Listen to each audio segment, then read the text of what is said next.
ओम शांति पाल भाई। ओम शांति ईश्वर भाई जी। पाल भाई, कल खूब धूमधाम से पूरे देश में होली का त्योहार मनाया गया। अयोध्या में भी, मथुरा में भी और अपने शांतिवन में भी सब जगह बहुत खुशी का माहौल था। तो सबने अपनी कमी कमजोरियों को जलाया होगा और बाप के रंग में रंगे होंगे। ऐसी होलियां, अनोखी होलियां मनाई गई कल भी। और आज बाबा ने कहा कि आत्मा भाई भाई समझ, एक दूसरे को आपस में प्यार रखना है। तो सत्व प्रधान बनने का पुरुषार्थ करना है, बाबा ने बोला। इसलिए बोला किसी की कमी कमजोरी ये सब नहीं देखना है। उच्च पद पाने का आधार भी बाबा ने बोला, पद्मों का जो राजभाग पाना है उसके लिए बाबा ने खास बोला कि बच्चे एक बाप के सिवाय किसी को याद नहीं करो। ये ऐसा करता है, वैसा करता है, सुना ये ऐसा है वैसा है, इसमें झरमोई झगमोई में टाइम वेस्ट नहीं करो, बाबा बोलता है। क्योंकि ये समय बहुत वैल्यूबल है और ये थोड़े से समय में श्रेष्ठ जीवन बनाना है। तो एक बाप की याद में रहो, बाबा बोलता है। तो पाल भाई, थोड़ा किस तरह अटेंशन हम रखा जाए, जैसे बाबा ने कहा है। क्योंकि कई बार होता है, सुबह मुरली सुनते हैं तब तो व्यक्ति निश्चय तो करता है, लेकिन जब कारोबार में आता है, परिवार में जाता है, बिजनेस नौकरी में जाता है, तो कहीं ना कहीं झरमुई तेरा मेरा, इसका उसका में उसका टाइम वेस्ट होता है। तो कौन सी बातें अपनाएं जो थोड़ा अपने पुरुषार्थ में आगे बढ़े व्यक्ति, जी बताएंगे थोड़ा। ईश्वर भाई जी, ओम शांति। ओम शांति। आज 26 मार्च 2024 की मुरली हम लोग रिवीजन कर रहे हैं जी। बाबा ने कहा है, मीठे बच्चे, अपने को आत्मा भाई भाई समझ एक दो से रूहानी प्रेम रखो। जी। सतो प्रधान बनना है तो किसी की खामी को नहीं देखो, किसी की खामी नहीं निकालो। जी। तो एक बार जो है ना, बाबा ने एक वरदान में बोला था, अनेक प्रकार के भावों को समाप्त कर आत्मिक भाव को धारण करने वाले सर्व के स्नेही भाव। जी। बाबा ने कहा, देह के भान में आने से अनेक प्रकार के भाव पैदा होते हैं। जी। और कभी कोई अच्छा लगेगा, कभी कोई बुरा लगेगा। और आत्मा देखने से रूहानी प्यार पैदा होगा। आत्मिक भाव, आत्मिक दृष्टि, आत्मिक वृत्ति रखने से सर्व के संबंध संपर्क में आते न्यारे और प्यारे रहेंगे। इसके लिए चलते फिरते अभ्यास करो कि मैं आत्मा हूँ, मैं आत्मा हूँ।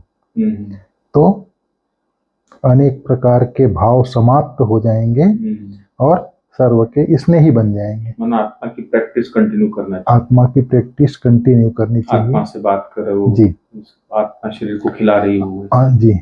तो वही बाबा ने आज कहा है, अपने को आत्मा भाई भाई समझ अगर देखेंगे तो रूहानी प्यार ऑटोमेटिक होता है। जी। रूहानी प्रेम रखो, बोला बाबा ने। और सतो प्रधान बनना है। मेन आज सारी मुरली ही है तमो प्रधान से सतो प्रधान। जी बिल्कुल। बाबा ने कहा, बेहद का बाप फिर से सतो प्रधान बना रहे हैं। आज टोटल मुरली ही तमो प्रधान सतो प्रधान।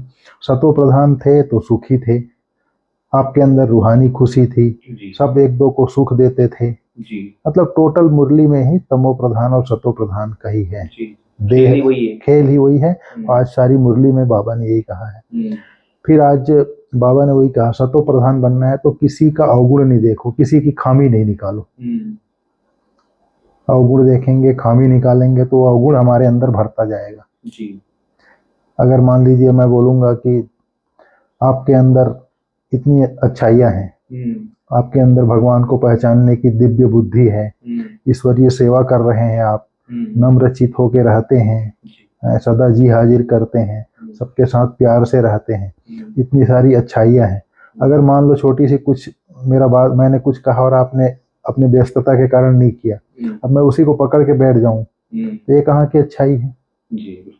भाई आप अपनी मजबूरी भी हो सकती है, आपकी परिस्थिति अनुसार करोगे ना आप। जी। तो आदमी इस चीज को पकड़ लेता है, 10 अच्छाई को नहीं देखेगा, एक बुराई को पकड़ के बैठ जाए। मैंने इसको ये काम बताया, ये किया नहीं। भाई उसकी अपनी परिस्थिति है, उसका अपना कार्य होगा और अपनी परिस्थिति के अनुसार करेगा ना। तो वही बोला आज बाबा ने, अंडरस्टैंडिंग की बात है। हाँ समझ की बात है। तो बाबा ने कहा किसी की खामी नहीं निकालो, खामी नहीं देखो।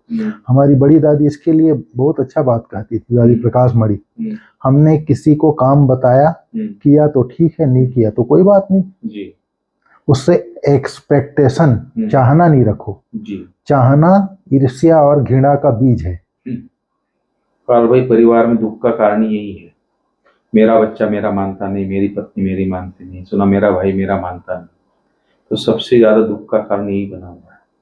तो ये अगर समझ ले, चाहना रखना, चाहना अगर ये समझ ले भाई, हर आत्मा का अपना पार्ट है, सुना, तो अगर वो व्यक्ति सुखी रहेगा, मैं समझता। बिल्कुल जी। तो बाबा तो दोनों तरफ से बोलता है ना, एक तो चाहना हमको नहीं रखना है, प्लस आज्ञाकारी होकर रहना है जी। उसके लिए भी बोलता है कि बड़ा कह रहा है तो एक ने कहा दूसरे ने माना। फिर बाबा ने आज प्रश्न में कहा, किस आधार पर बाप से पद्मों का वर्षा ले सकते हो? बाप से पद्मों का वर्षा लेने के लिए याद की यात्रा पर रहो, एक बाप के सिवाय और सब बातें भूलते जाओ, फलाना ऐसा करता है वैसा करता है, इन बातों में टाइम वेस्ट मत करो। मंजिल भारी है, इसलिए सतो प्रधान बनने का लक्ष्य रखो, बोला बाबा ने आज। बाप के लौ में चटके रहो, सूक्ष्म चेकिंग करते रहो, तब पूरा वर्षा ले सकेंगे। ये मेन बात, सूक्ष्म चेकिंग। सूक्ष्म चेकिंग एक बार बाबा ने कहा था, सूक्ष्म चेकिंग द्वारा पापों के बोझ को समाप्त करने वाले समान और समीप बन जाते हैं। सारे दिन में कोई भी असत्य बात देखी व सुनी, सुन करके दिल में समाया नहीं, वायुमंडल में फैलाया, यह भी पाप का अंश है। आज आप किसी की वायुमंडल खराब कर दिया ना। हाँ, आज किसी की हाँ में हाँ करते हो, किसी की बुराई को फैलाते हो, किसी की ग्लानि करते हो, ये क्या है? सूक्ष्म पाप है। वायुमंडल में फैलाना ये भी पाप का अंश है। ये छोटे छोटे पाप जो हैं उड़ती कला के अनुभव को समाप्त कर देते हैं। इसलिए सूक्ष्म चेकिंग, छोटे छोटे पाप, लगता नहीं मैंने इसकी बात सुनी, उसकी बात सुनी, इसको वहां फैलाया वहां फैलाया, बहुत बड़ा पाप बन जाता है। फिर उड़ती कला में उड़ने नहीं देता, अर्थात सतो प्रधान बनने नहीं देता। तो बाबा ने आज टोटल मुरली में यही कहा है, तमो प्रधान से सतो प्रधान कैसे बनना है। सतो प्रधान थे तो देवता थे, आपके अंदर खुशी थी, रूहानी खुशी थी। अभी जब से तमो प्रधान बने हैं, एक दो के प्रति काम कटारी चलाते हैं, एक दो को दुख देते हैं, एक दो का अवगुण देखते हैं, ये सारी बुराइयां घर कर गई। देवताओं के आगे जाते हैं तो अपनी बुराइयां गाते हैं और घर में आकर के भूल जाते हैं, बाबा ने कहा। तो इस तरह से तमो प्रधान और सतो प्रधान का ही आज बाबा ने बताया। अब बाबा ने कहा सतो प्रधान बनने का फूरना रखना है। आज बाबा ने फिर बैज को याद किया, बैज पर समझाना बहुत सहज है। फिर बाबा ने आज बोला, मंजिल बहुत भारी है, सतो प्रधान बनने में ही माया विघ्न डालती है, पढ़ाई में विघ्न नहीं पड़ते। जी बिल्कुल। बाबा ने आज कहा है धारणा के लिए मुख्य सार में, देही अभिमानी अवस्था धारण कर सुखदायी बनना है, किसी की भी खामियां नहीं निकालनी है, आपस में बहुत बहुत प्यार से रहना है, मतभेद में नहीं आना है। बाबा दूसरा हमें कहा है बाबा ने, और सब बातों को छोड़ एक बाप से गुण ग्रहण करना है। बाप सबसे ज्यादा गुणवान है। और सब बातों को छोड़ बाप से गुण ग्रहण करना है, सतो प्रधान बनने का फुरना रखना है, किसी की बात न सुननी है, न ग्लानि करनी है, और मियाँ मिट्ठू भी नहीं बनना है, बोला बाबा। अपने को होशियार नहीं समझना है कि मैं ही होशियार हूँ। उसमें भी अहंकार बना देता ना। हाँ, वो अहंकार वाला ही मियाँ मिट्ठू बनता है, मैं सब कुछ जान गया। आज बाबा ने वरदान में बोला है, समय प्रमाण स्वयं को चेक कर चेंज करने वाले सदा विजयी श्रेष्ठ आत्मा भव। बाबा ने कहा जो सच्चे राजयोगी हैं वह कभी किसी भी परिस्थिति में विचलित नहीं हो सकते। तो अपने को समय प्रमाण इसी रीति से चेक करो, चेक करने के बाद चेंज कर लो।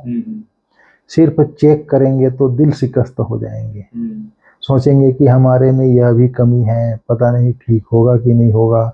इसलिए चेक करो और चेंज करो, क्योंकि समय प्रमाण कर्तव्य करने वालों की सदा विजय होती है।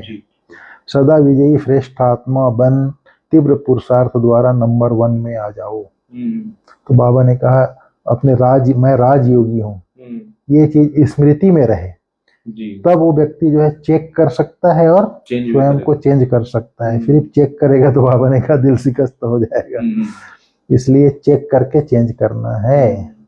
तो जो सच्चे राजयोगी की परिभाषा तो बहुत गुई है। फिर बाबा ने कहा स्लोगन में, मन बुद्धि को कंट्रोल करने का अभ्यास हो तब सेकंड में विदेही बन सकेंगे। जी मन और बुद्धि को कंट्रोल करने का अभ्यास हो तब सेकंड में विदेही बन सकेंगे, आज का स्लोगन। अभी संडे की मुरली चली थी ना, होली वाली, इसमें बाबा ने रंग लगना माना अशरीरी बनना, बाप समान अशरीरी के लिए बोला था। और अशरीरी बनने के लिए होली बनना ही पड़ेगा, बोला बाबा। बीती को बीती करना पड़ेगा, बाप की होली, बाप का बन गया और पवित्र बन गया।